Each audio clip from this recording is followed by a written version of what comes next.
Awesome. Welcome to Power Moves. This is the podcast for people building something extraordinary and looking to make the moves that actually change their lives and businesses.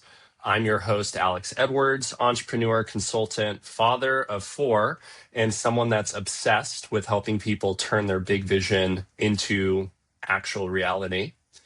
We really put this podcast together because we wanted to put something out there that not only talked about the transformative stories that entrepreneurs have gone through, but really talk about how they did it. What were the power move or moves that they did to make their dreams become a reality?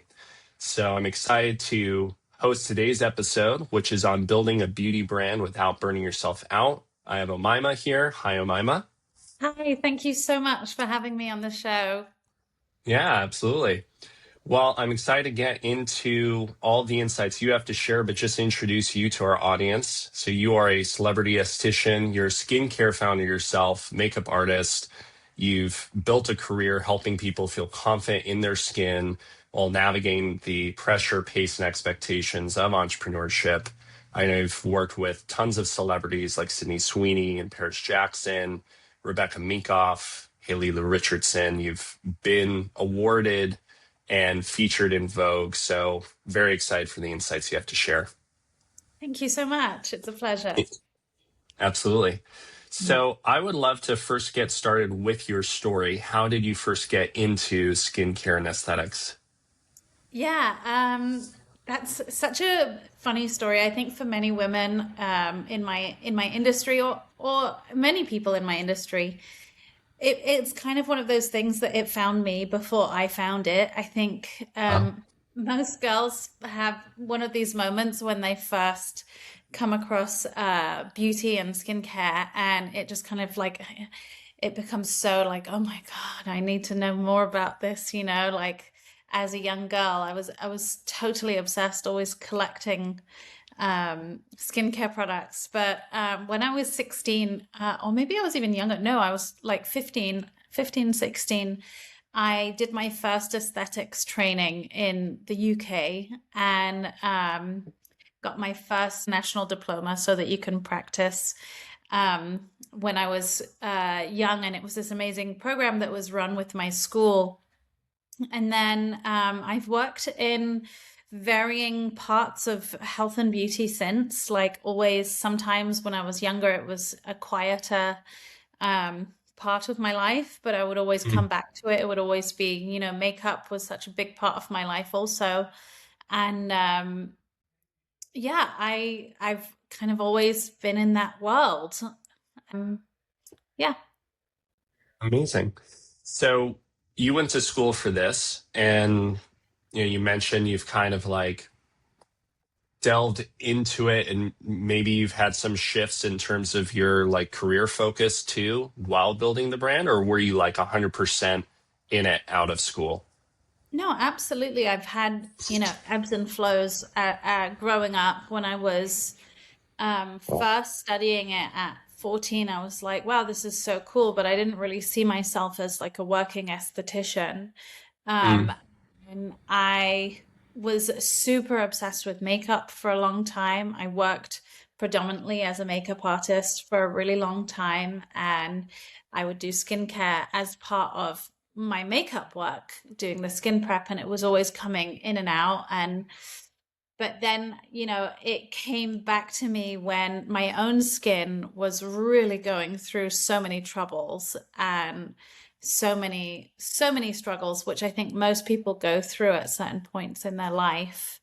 Um, and for me, I was like, oh, I'm like, it came to me again. And about, I don't know, 8 years ago was when my mind started going, I'm not really finding what I need. I should probably create it. mhm.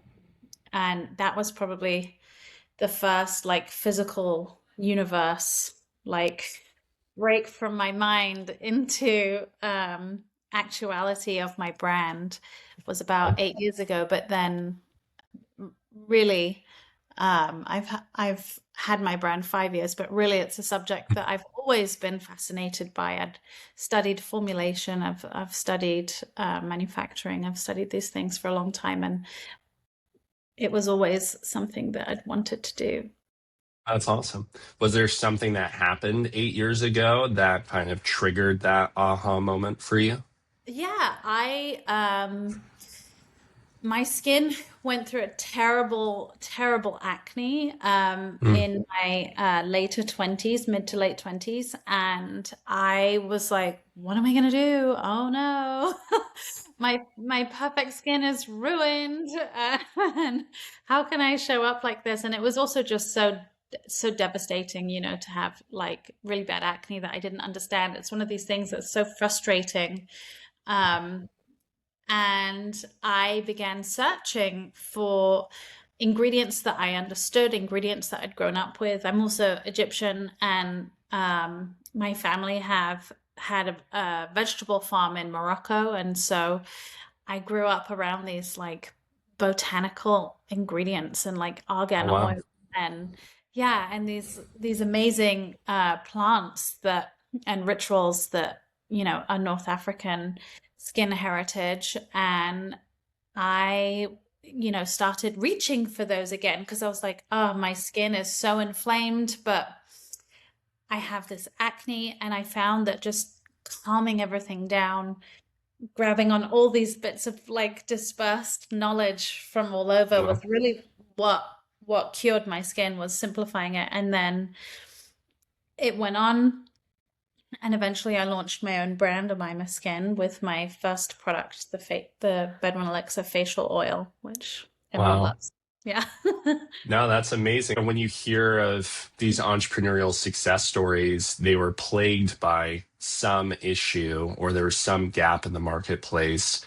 They Yeah. obviously, in search of an answer to their situation, not only found the solution for them, but then were inspired to take it on and make it available to the masses. So, huge kudos to you on that. You said your brand started 5 years ago. Is that when you went fully all into it? It's like 6.5 years ago now, which is crazy. Um, Okay.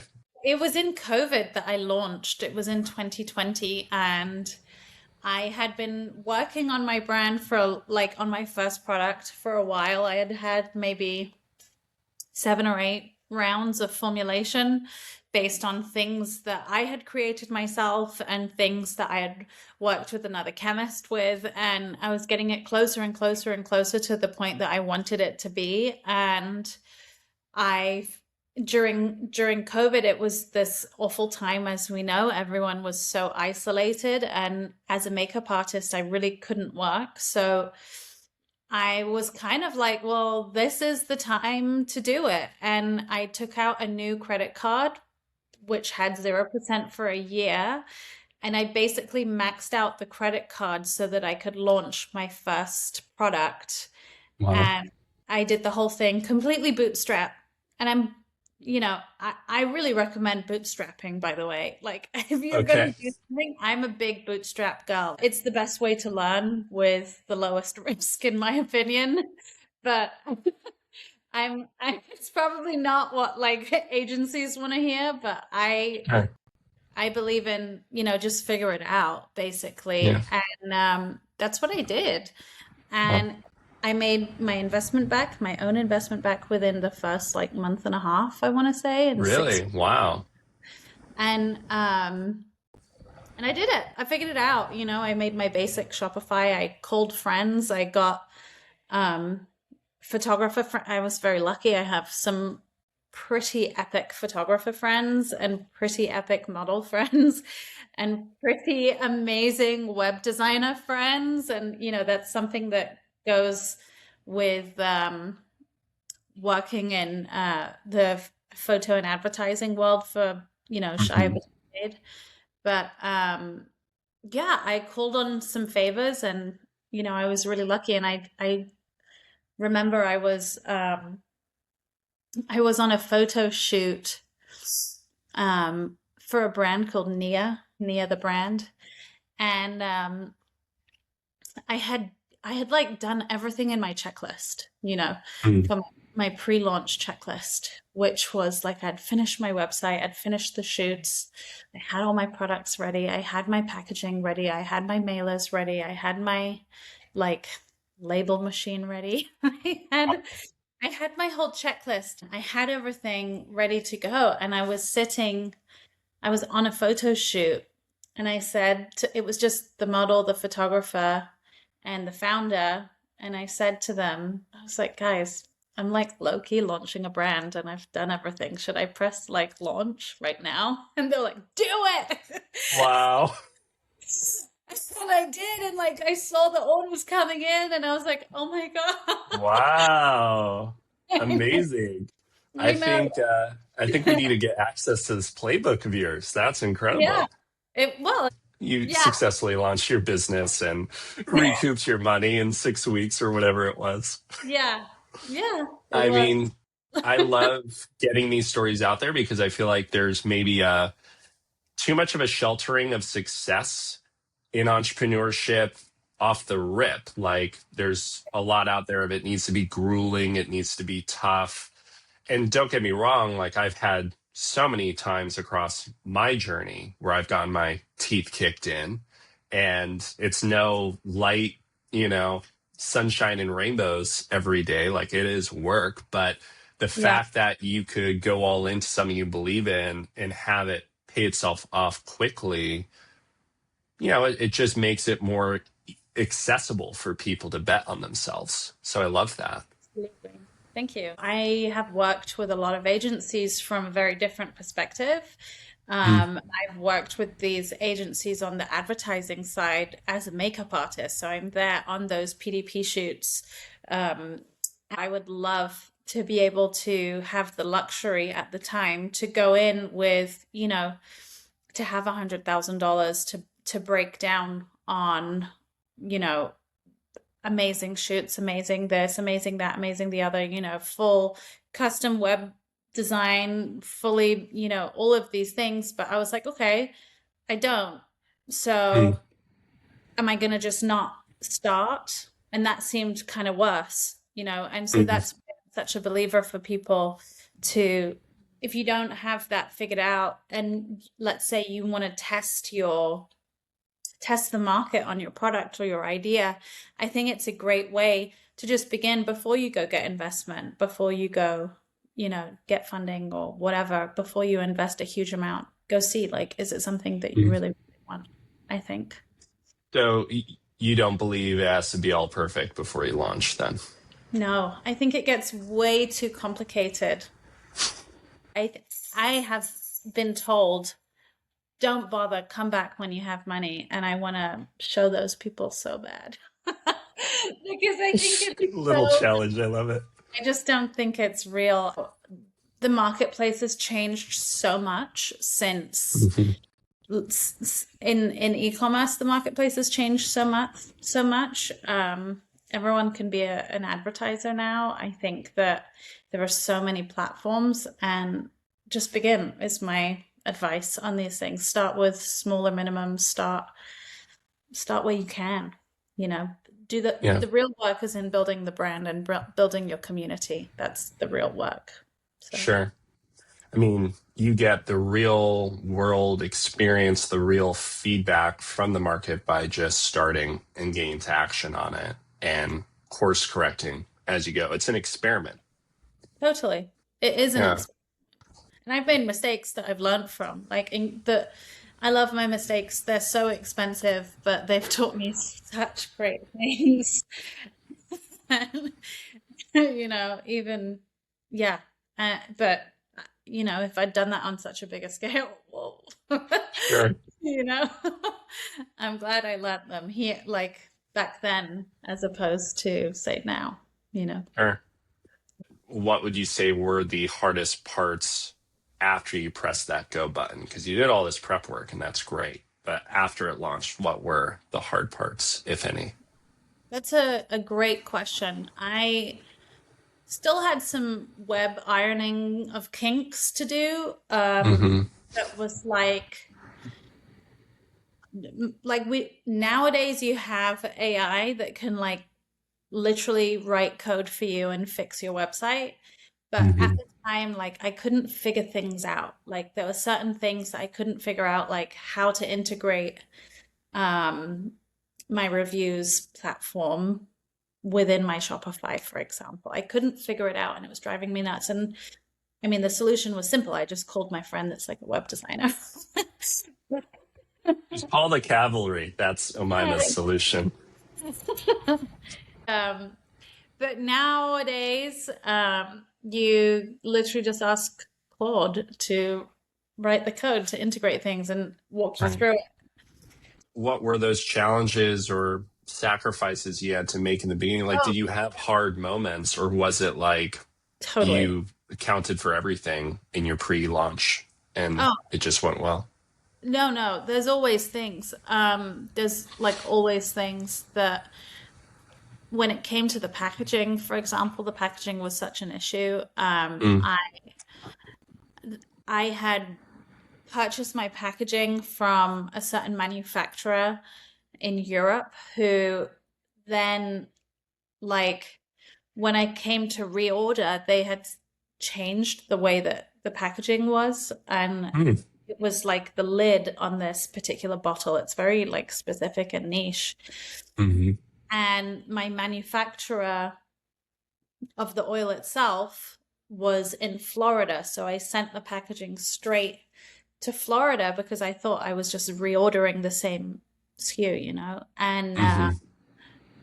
but they had changed what they sell. So when it went to the guys in Florida, it was there was like a problem with it. And Mm, it like the material was a nylon dropper and they had changed it to this like stiff plastic and it drove me mm, insane. And it's like a luxury good of mine. So I felt like it wasn't, you know, adequate for my brand. So I went through this whole song and dance to fix this, which was like a growing pain. I think it's one thing to launch, and then when you're getting into like reordering, I suppose, mm, is that's where I really felt like the first growing pains was when I was hmm. getting into like the bigger numbers, the bigger orders. And then the next set of growing pains was when I developed my second product and maintaining inventory for both products was a whole new world for me, which I Mm. still absolutely love.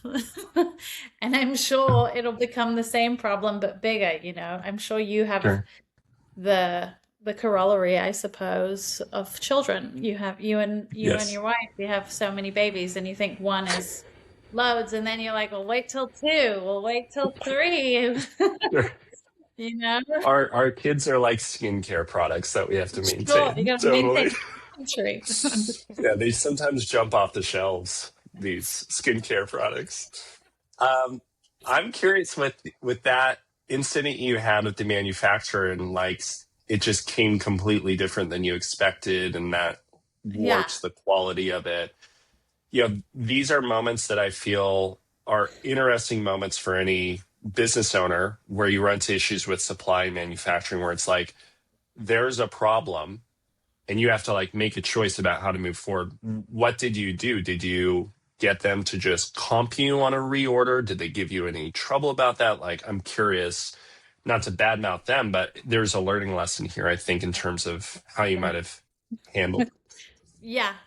Oh, and I'm not even giving you like the full rundown. There are so Oh, many. okay.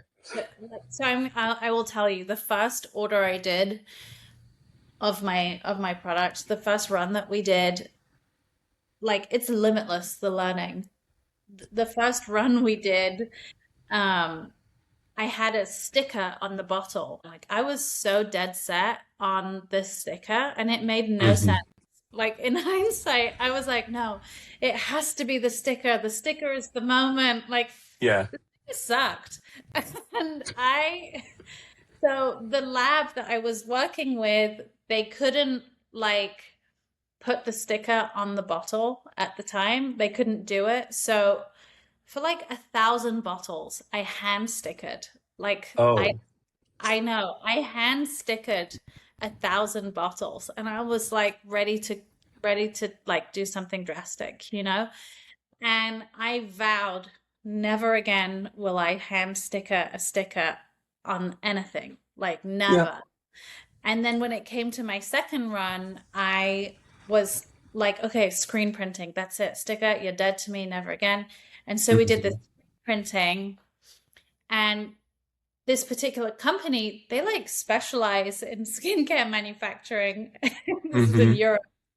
Yeah. And these people I want to work with again, and they were like, oh, we offer screen printing of this on the skincare products. So I was like, fantastic, they're pros. It didn't even cross my mind that this could be a possibility, that my oil product would break down the screen print of my branding on the oil. So after my second run, I was getting these messages from people being like, hey, I'm obsessed with your serum. I just wanted to let you know that the screen print like melts off, which is Wow. so gross. Like, can you imagine like the text coming off and like, Oh, oh, I was wow.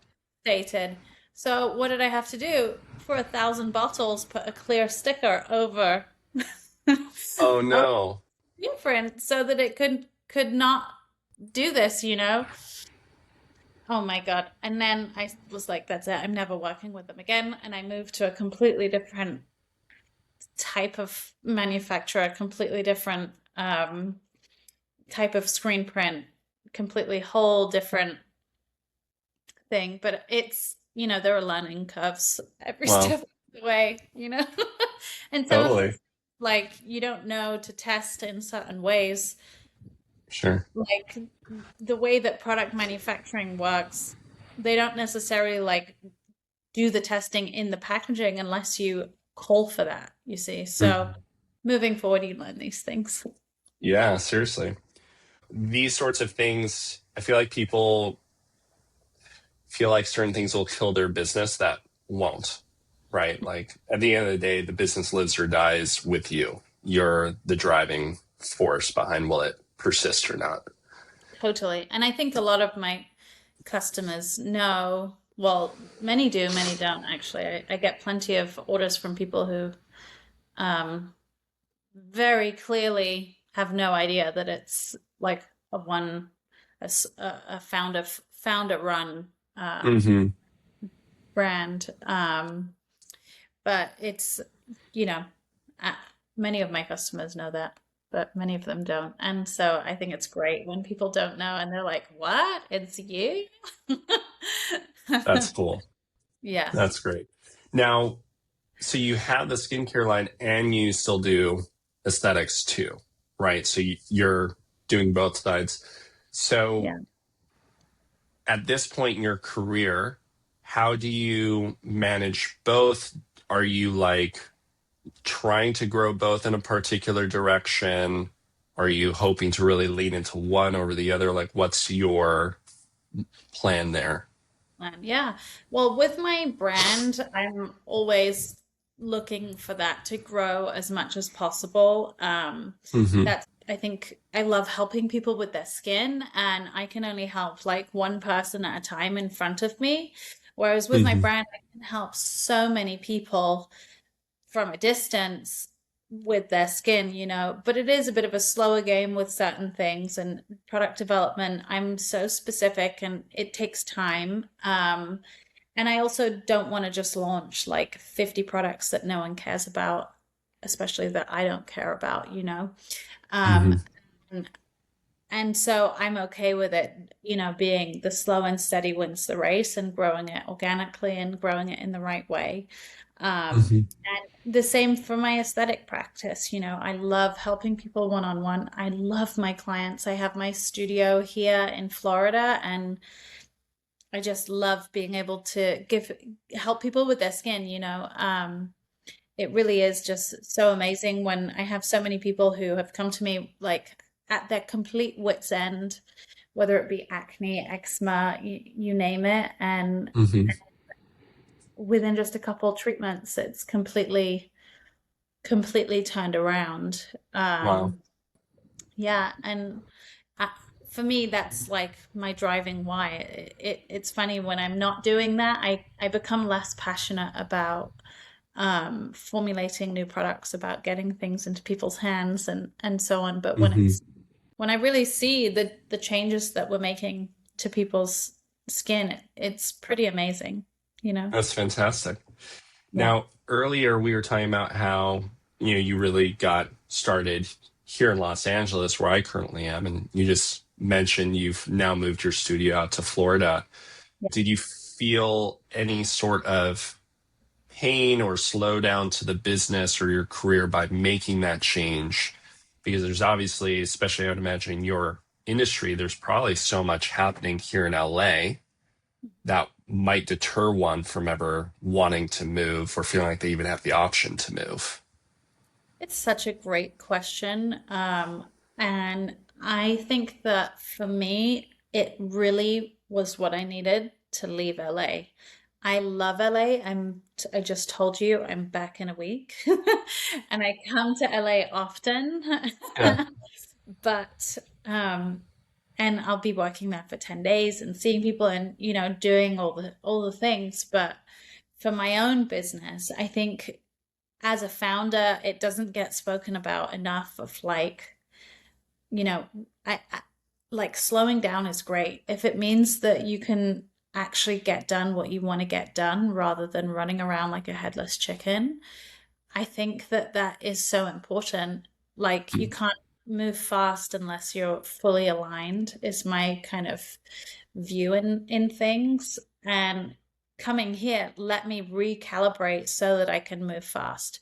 And to give Mm-hmm. context to the listeners, like I was physically quite burnt out. I have an autoimmune condition. My health had just been like completely in like go, go, go mode.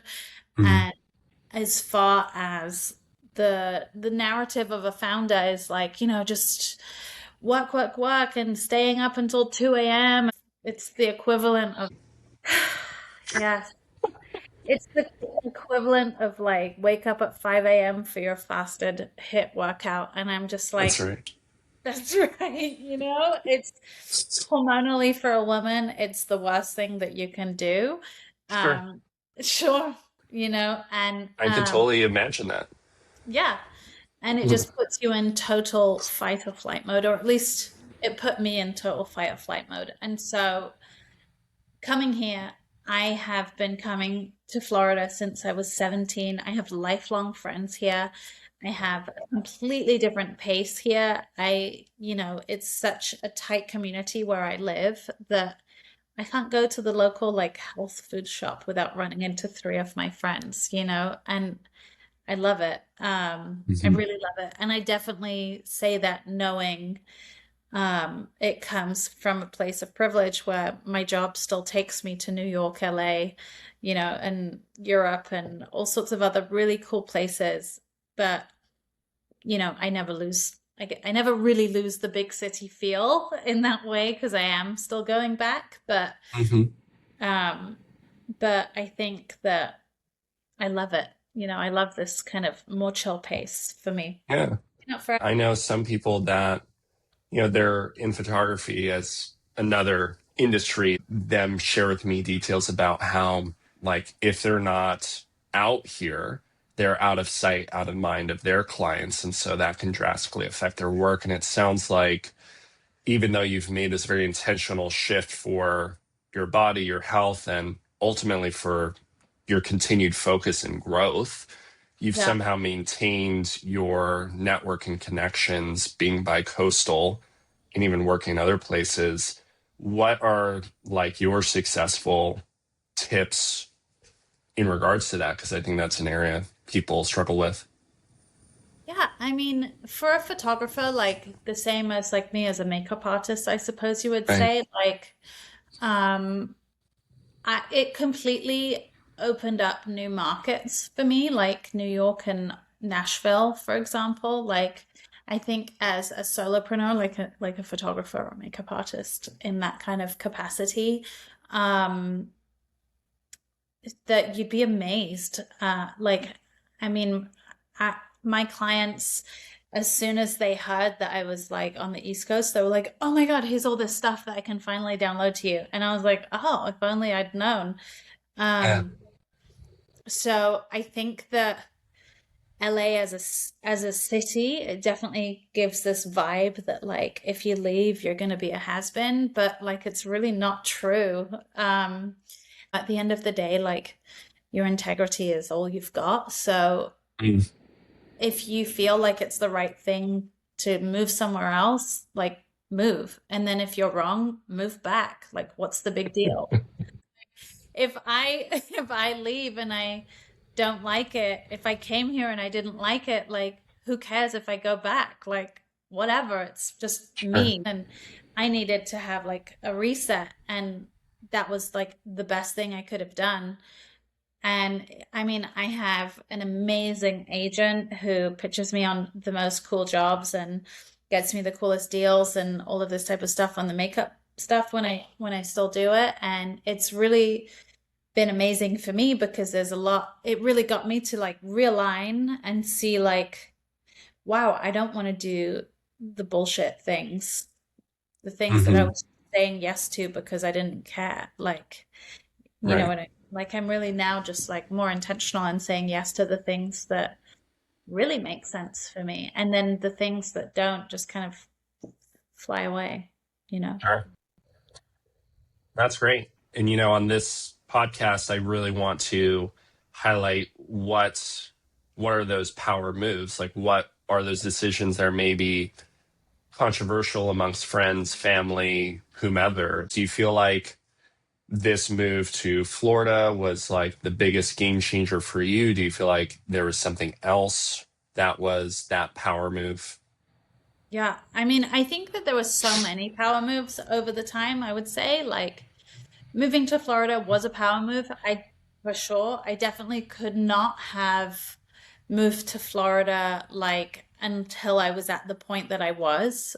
Like when I moved was the time that I needed to move. I wasn't ready. I was still like building things. I was still like just emotionally, mentally, I was still like, you know, growing in the place that I was. And I think that most people know when they're growing versus when they are contracting ultimately. And I think that that is something that, especially as a founder or as an entrepreneur, whatever, like that you will have that feeling knowing that, like, okay, I'm growing and I can tell, and the numbers show it, and whatever, versus feeling I just don't like it, and I was still loving it until I wasn't.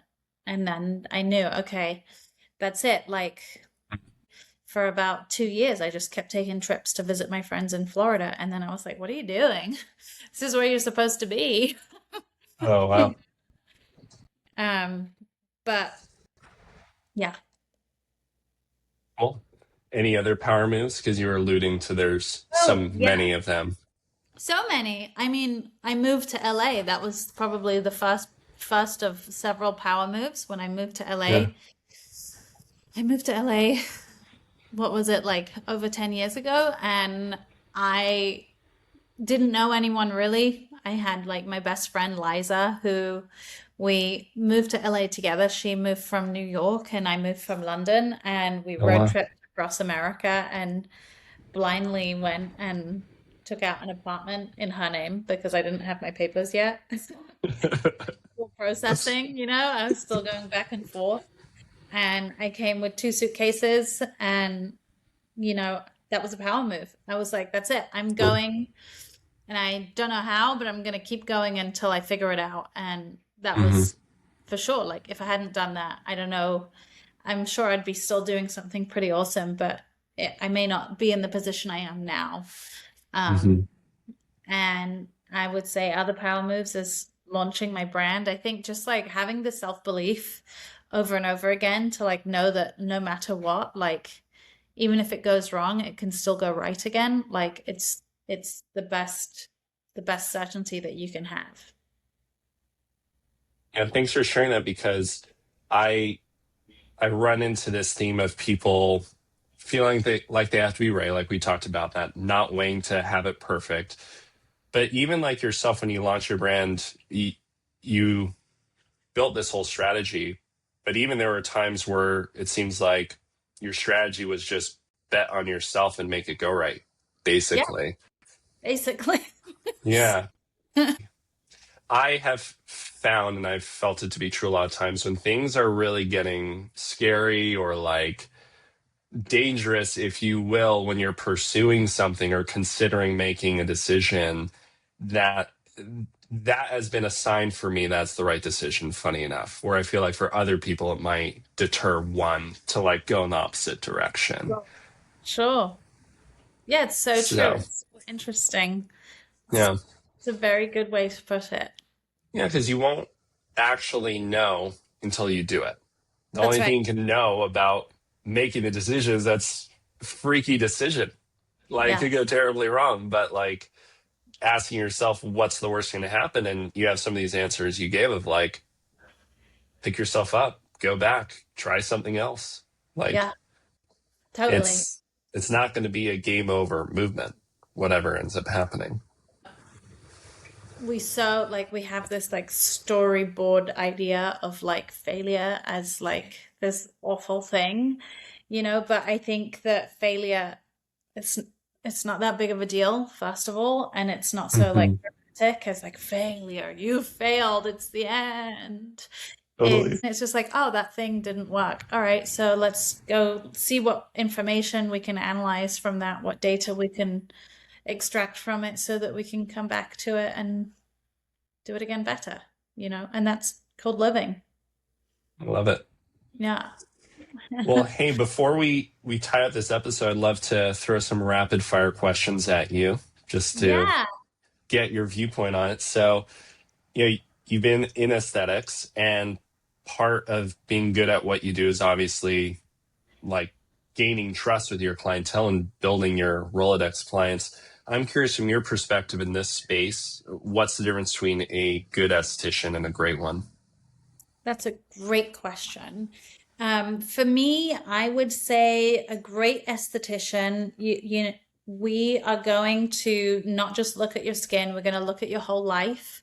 For me, I think that the problem in someone's skin, it's always going to be really obvious. If someone has really bad acne, it's going to be like so obvious to me as a trained, Hmm.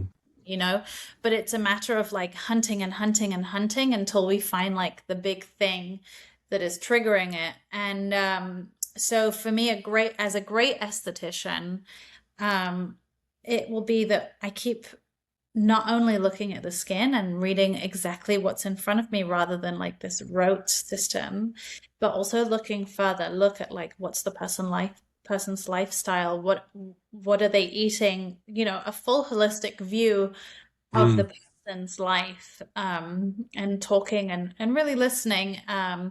So that to me is something that makes a great esthetician, is looking deeper than just the skin, which is a lot to look at too. Totally.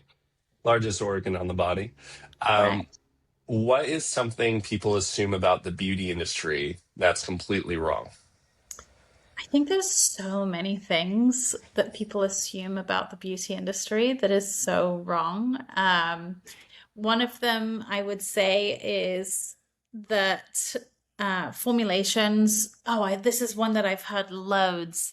Such and such brand are made at the same lab, therefore it's the same product. And that's like not true. Is that like saying Lab. getting apples and oranges from the same farm is the Yeah, same thing? exactly. And also, like, one chemist might go and formulate for like 50 different brands in 1 month.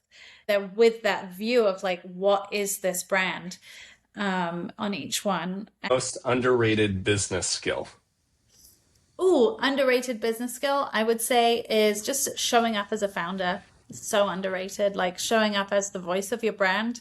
Like, I think it's so important, and I can always listen to it myself too. What's something entrepreneurship taught you about yourself?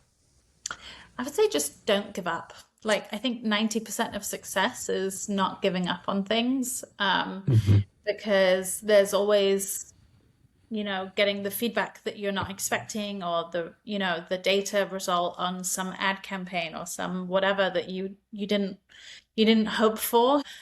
I think just don't give up and keep learning from everything, and really like open your eyes to like how can you do the task better.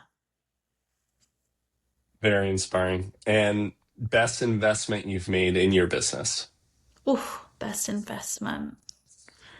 Probably in myself, actually. It would be like in myself, and the best investment I'd make is probably like just working on my own like holistic self, physically, mentally, spiritually, really just like aligning everything. It's just the best Mm. investment. Like, as a founder, your brand is as good as you are. A big thing that I've taken away from this is you got to the point where you felt it was the right move to make a change, but you're experiencing burnout. And that can be a very conflicting moment because you're in a city where the work is plentiful, you're working.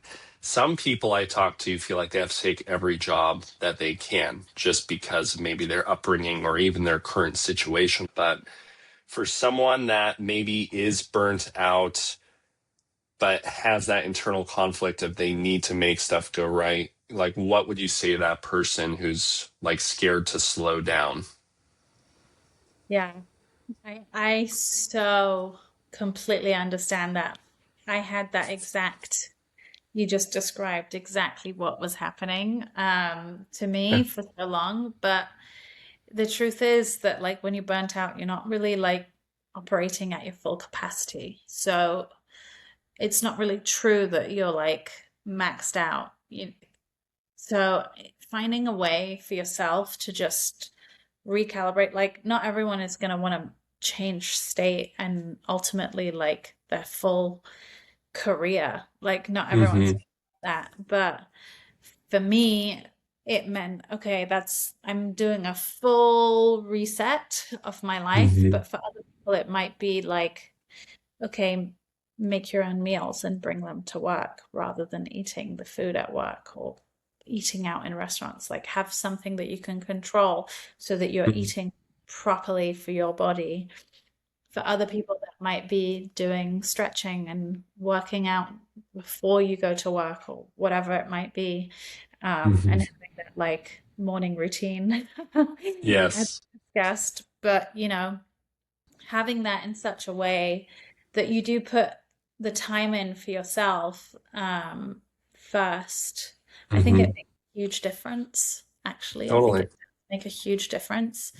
And I think the biggest thing for me was doing an audit of my environment. Like you are what you surround yourself by. And Mm. like if you have people or things in your environment that are like hostile or unfriendly towards you, or just Hmm. like not there, they're not in your corner, like you just need to like realign things and recalibrate. Hmm.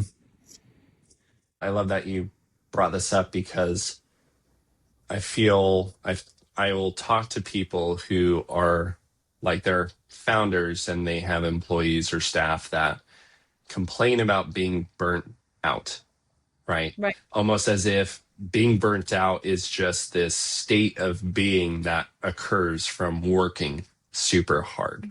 But when I hear what you just shared, and I Yeah. agree with it too, I'm just glad to hear how you had described it.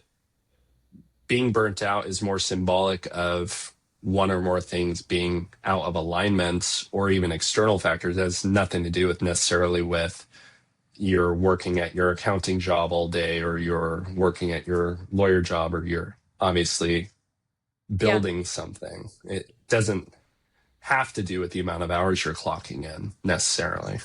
Correct. At all, to be honest, like at all. I would say that like for me being burnt out was less about, the hours that I was working, and I was working a lot of hours, but rather that, you know, I felt like there was like a me against me, and I felt Hmm. like it wasn't aligned. Like the places I were, the people I was with, I didn't feel like I didn't feel super like motivated and happy the way that I used to. And that was something that had changed from me. It had changed from people in my environment. It had changed from people I was working with. But like ultimately, I just needed to recalibrate, you know? Hmm.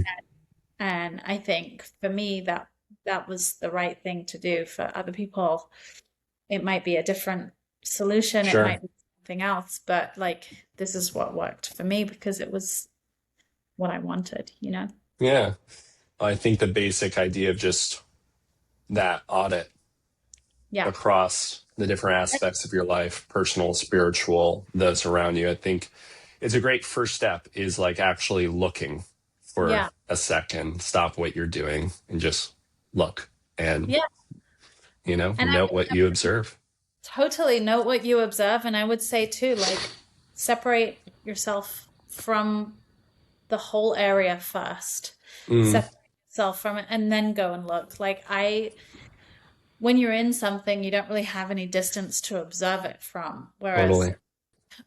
I would do this thing where I'd be like bummed out by something, like any like I'd gone through a breakup and I would go take a trip to Florida to see my friends for like a pick me up and or Hmm. like something bad would happen and like I would go to Florida and then something good would happen and I would go to Florida to celebrate and I was like, wait a second. But then it was when I was here, I was like reflecting back on things in my Yeah. life and over there, and I was like, I actually don't really align with that anymore. Like this is Mm, not making sense. And I adore LA. I have so many amazing friends and so many amazing clients in LA. And but mhm. just as my like full-time life, I felt like it wasn't really calibrating for me anymore, you know? Sure. Yeah. Love it. Yeah. Well, Mima, where can people stay connected with you and follow your journey? They can find me on Instagram, of course, at omayma.ramsey. You can find my brand at omaymaskin.com, as well as my brand at omayma.skin on Instagram. Beautiful. Thank you, Yeah. Omayma. Thank you. Thanks for having me. If anyone has any skincare questions, of course, you can send them my way. My inboxes are always open. We're on it. Thank you. Yes. Thank you.